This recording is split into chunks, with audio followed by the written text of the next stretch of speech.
Hello friends, welcome back to my channel. ட்ராமாக்குள்ளே போகிறதுக்கு முன்னாடி மறக்காமல் இந்த வீடியோக்கு ஒரு லைக்கை போட்டுருங்க. வாங்க ட்ராமாக்குள்ளே போகலாம்.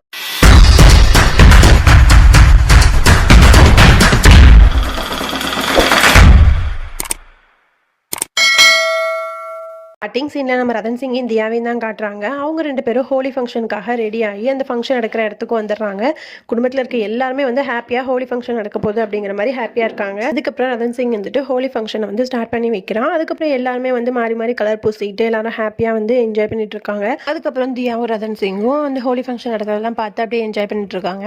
அப்போ அத்தைக்காரி வந்து ஒரு ஓரமாக இருந்து நின்றுக்கிட்டு உங்க ரெண்டு பேரும் என்ன பண்ணுறாங்க அப்படிங்கிற மாதிரி சோகமாக பார்த்துக்கிட்டே இருக்கா. அப்போ அந்த இடத்துக்கு வந்து அத்தைக்காரோட தங்கச்சி வந்துட்டு நான் வந்து ஒரு பிளான் வச்சிருக்கேன் அப்படிங்கிற மாதிரி சொல்ல வரா. அதுக்குள்ளே வந்து அந்த சாட்சியக்கா இருக்கால, அவள் வந்து இந்த மாதிரி கிச்சனில் ஒரு ப்ராப்ளம் வாங்கலாம் அப்படிங்கிற மாதிரி அவசர அவசரமாக கூட்டிகிட்டு போயிடுறா. அதுக்கப்புறமா ரதன் சிங் இந்தியாவையும் பார்க்கறதுக்காக யாஷ்வரா வந்துட்டு ஹாப்பி ஹோலி அப்படிங்கிற மாதிரிலாம் சொல்லிட்டு கலர் பூசிக்கிறான். அப்போ உடனே தியா கேட்குறா, அவனோட ஃபியான்ஸே வரலையா அப்படிங்கிற மாதிரி கேட்டோன்னே, இல்லை அவளுக்கு கால் பண்ணணும் வரேன்னு தான் சொல்லியிருந்தா அப்படிங்கிற மாதிரி சொல்லிட்டு அவன் அந்த இடத்த விட்டு போயிட்டு அவளுக்கு வந்து கால் பண்ணுறான். அப்போ வந்து அவள் சொல்கிறா, இந்த மாதிரி என் ரிலேட்டிவ்க்கு வந்து பிளட் கொடுக்க வேண்டிய சுச்சுவேஷன், என்னால் ஹோலி ஃபங்க்ஷனுக்கு வர முடியாது, நான் அங்கே போயிட்டு வரேன் அப்படிங்கிற மாதிரி சொல்லிட்டு அவளும் ஸ்ட்ரைட்டாக வந்து அந்த ஹாஸ்பிட்டலுக்கு போகிறா. அங்கே வந்து அவங்க அம்மா வந்து வெயிட் பண்ணிட்டு இருக்கா, பிளட் கொடுக்கறதுக்கு இவ வருவா அப்படின்னு சொல்லிட்டு வெயிட் பண்ணிட்டு இருக்கா. அப்போ கரெக்டாக இவ போனோன்னே இவ வந்து அப்படியே மகளே அப்படிங்கிற மாதிரிலாம் கொஞ்சிட்டு இருக்கா. உடனே அதுக்கு அவ சொல்றா, நான் பிளட் கொடுக்க மட்டும்தான் வந்தேன், வேற எதுக்காகவும் வரல, தேவையில்லாம பேசிட்டு இருக்காதீங்க அப்படிங்கிற மாதிரி சொல்லிட்டு பிளட்டும் கொடுத்துட்டு வீட்டுக்கு போயிருக்கா. அப்போ அந்த இடத்துக்கு யாஷும் வரான். வந்துட்டு என்னாச்சு அப்படிங்கிற மாதிரி கேட்டோன்னே, இப்படி எங்கள் அம்மா வந்து அவங்க ரிலேட்டிவ் ஒருத்தவங்களுக்கு வந்து பிளட் கொடுக்கணும்னு சொன்னாங்க, அதுக்காக தான் போனேன். ஆனால் எங்கள் அம்மா வந்து இவ்வளோ ஒருத்தவங்களுக்காக துடிச்சு நான் பார்த்ததே கிடையாது.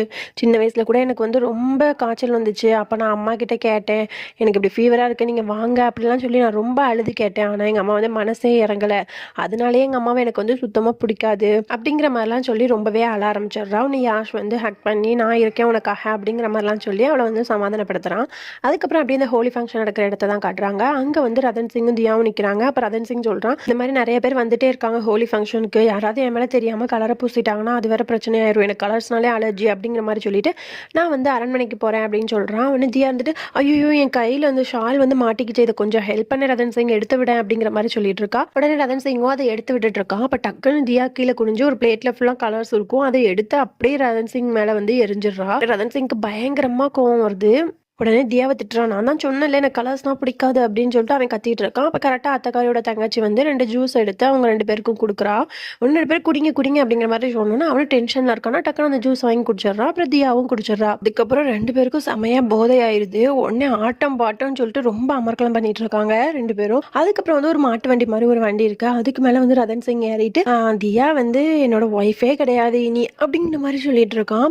உடனே தியாவும் சொல்கிறான், ஆமாம் நான் இனிமேல் உன்னோட ஒய்ஃப் கிடையாது, ஆனால் உன்னோட ஃப்ரெண்டு உன்னோட கேர்ள் ஃப்ரெண்டு அப்படிங்கிற மாதிரி அவளும் போதையில் வந்து உளறிட்டு இருக்கா. அங்கே இருக்க எல்லாரும் வந்து இதை ஷாக்காகி பார்த்துட்டு இருக்காங்க. உன்னை அத்தக்காரி முழிச்சிட்டு இருக்கா. உன்னை அத்தக்காரியோட தங்கச்சி சொல்கிறா, என்னோட பிளான் எப்படி இருக்குது பார்த்தீங்களா, அவங்க 2 பேரும் நம்ம கிட்ட ஏதோ மறைக்கிறாங்கல்ல, அந்த உண்மையை வெளிக்கொண்டு வரதுக்காக தான் நான் இப்படி பண்ணேன் அப்படிங்கிற மாதிரி சொன்னோன்னா அத்தக்காரி பயங்கரமாக டென்ஷன் ஆகுறா. இதுதான் உண்மையை கொண்டு வரதுக்கான வழி அப்படிங்கிற மாதிரி அவள் புலம்பிட்டு இருக்கா. அதுக்கப்புறம் வந்து அவங்க 2 பேரும் ஓவராக வளரவே ஆரம்பிச்சிடுறாங்க. உடனே அத்தக்காரி வந்துட்டு யாஷையும் அத்தக்காரியோட தங்கச்சியும் சொல்லி அவங்க 2 பேரையும் வந்து ரூம் அழைச்சிட்டு போய் தூங்க வச்சிடுறாங்க. அதுக்கப்புறம் கொஞ்சம் நேரம் கழிச்சு தியா வந்து தூங்கி எழுந்துடுறா. உடனே ரதன் சிங்கை பார்க்குறான், அவள் வந்து நல்லா தூங்கிட்டு இருக்கான். அப்போ உடனே தியா சொல்கிறா, இந்த மாதிரி யாஷோட என்கேஜ்மெண்ட் முடிஞ்சோன்னே நம்ம 2 பேரும் நீ யாரோ நான் யாரோ அப்படிங்கிற மாதிரி பிரிஞ்சிருவோம். ஆனால் நீ எனக்கு என் லைஃப்பில் கொடுத்த மெமரிஸ்லாம் நிறையா, அதெல்லாம் என்றைக்குமே மறையாது. இந்த ஹோலி ஃபங்க்ஷனில் கூட நம்ம நல்லா என்ஜாய் பண்ணோம், அந்த மெமரிஸும் லாஸ்ட் வரைக்கும் என் கூடவே இருக்கும் அப்படிங்கிற மாதிரிலாம் ரொம்பவே எமோஷ்னலாக பேசிகிட்டு இருக்கான். அவன் வந்து அப்படியே தூங்கிட்டே தான் இருக்கான்.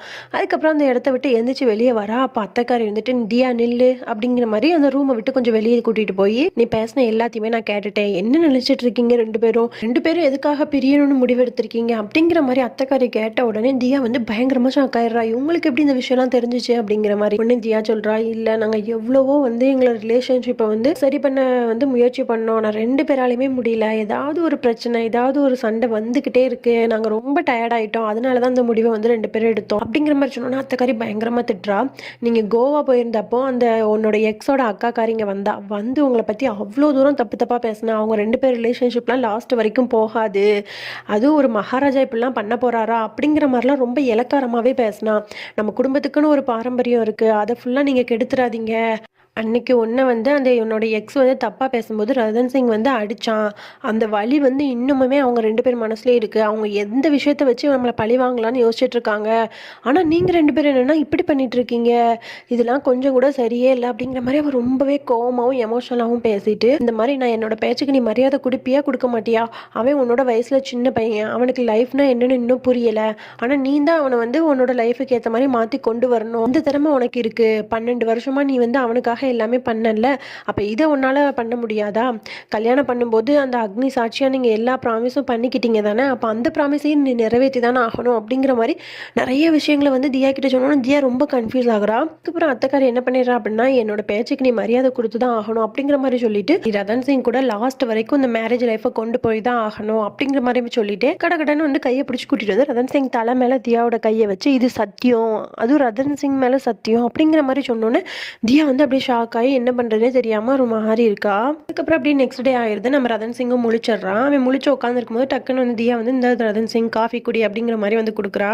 அப்புறம் ரதன் சிங்கும் காஃபி குடிச்சிட்டு அப்புறம் எஞ்சி வந்து தியா ஒரு நிமிஷம், இந்த மாதிரி வந்து எனக்கு ஹோலி ஃபங்க்ஷன்னாலே பிடிக்காது, எனக்கு கலர்ஸ்னாலே அலர்ஜி, ஆனால் நேற்று வந்து நீ பண்ண ஒரு காரியத்தினால தான் அந்த மொமெண்ட்டை வந்து நல்லாவே என்ஜாய் பண்ணேன், அதை வந்து லைஃப்பில் மறக்கவே முடியாது, அந்த அளவுக்கு ஹாப்பினஸ்ஸாக இருந்துச்சு, அதுக்கு உனக்கு ரொம்ப தேங்க்ஸ் தியா அப்படிங்கிற மாதிரி சொல்லிட்டு அவன் அந்த இடத்த விட்டு போயிடுறான். தியா வந்து இவன் கிட்ட நம்ம எப்படி நம்ம திரும்பவும் சேர்ந்து வாழலாம் அப்படிங்கிறத சொல்லதுன்னே தெரியாமல் அப்படி முழிச்சுட்டே நிற்கிறா. அதுக்கப்புறம் அத்தைக்காரியும் யாஷையும் தான் காட்டுறாங்க. அத்தைக்காரி வந்து ட்ரெஸ்லாம் வந்து யாஷோட என்கேஜ்மெண்ட்டுக்கு எடுத்துகிட்டு வந்து இந்த ட்ரெஸ் உனக்கு சூப்பராக இருக்கும் யாஷ் அப்படிங்கிற மாதிரி சொல்லி அந்த ட்ரெஸ்ஸை கொடுத்துட்டு போகிறா. அதுக்கப்புறம் அந்த இடத்துக்கு தியா வரா. தியா வந்துட்டு யாஷ் கிட்ட பேசிகிட்டு இருக்கா. அப்போ உடனே தியா சொல்கிறா, இந்த மாதிரி உன்னோட ஃபியான்ஸேக்கு கொடுக்கறதுக்கு நீ ஏதாவது கிஃப்ட் வாங்கிட்டியா, அதையும் நீ வாங்கி கொடுத்துரு, அது வந்து அந்த பொண்ணுங்களுக்கு வந்து ரொம்பவே மெமரபிளாக இருக்கும், அவங்க ரொம்ப பிடிச்சது இந்த மாதிரி கிஃப்ட் கொடுத்தா அப்படிங்கிற மாதிரிலாம் சொன்னோன்னே யாஷ் வந்து ஓகே நான் ஒரு கிஃப்ட் ரெடி பண்ணுறேன் அப்படிங்கிற மாதிரி சொல்லிடுறான். அதுக்கப்புறம் தியா சொல்கிறா, கிஃப்ட்டை தாண்டியும் ஒரு விஷயம் இருக்குது யாஷ், அதை நீயும் புரிஞ்சுக்கோ, லைஃப்பில் வந்து எந்த சுச்சுவேஷன்லையுமே வந்து உன்னோட ஒய்ஃபை வந்து விட்டு கொடுக்கவே கூடாது, எப்பவுமே சப்போர்ட்டிவாக இருக்கணும்,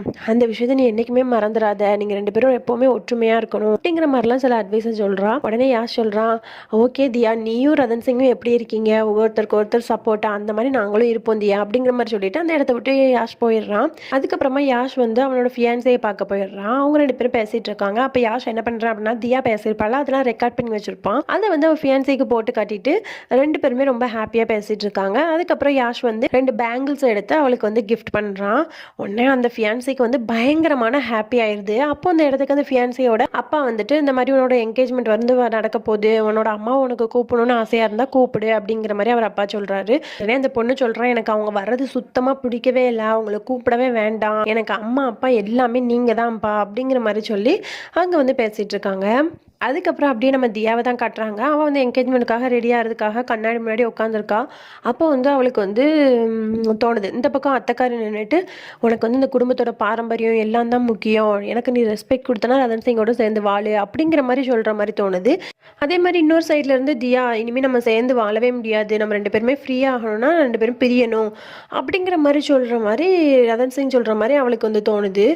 இப்படி வந்து கண்ணாடி முன்னாடி உட்காந்து ஒன்று ஒன்றா யோசிச்சுட்டு இருக்கா. ரதன் சிங் வந்து ரெஸ்ட் ரூம்லேருந்து வந்துட்டு தலை வரலாம் அப்படிங்கிற மாதிரி சீப் எடுக்க போகிறான். அப்போ சீப்பை எடுக்கும்போது அங்கே ஒரு குங்கும சிமிழில் வந்து குங்குமம் இருக்கும், அது வந்து அவனோட கிட்ட இருக்க ட்ரெஸ்ஸில் வந்து ஒட்டிக்கும்.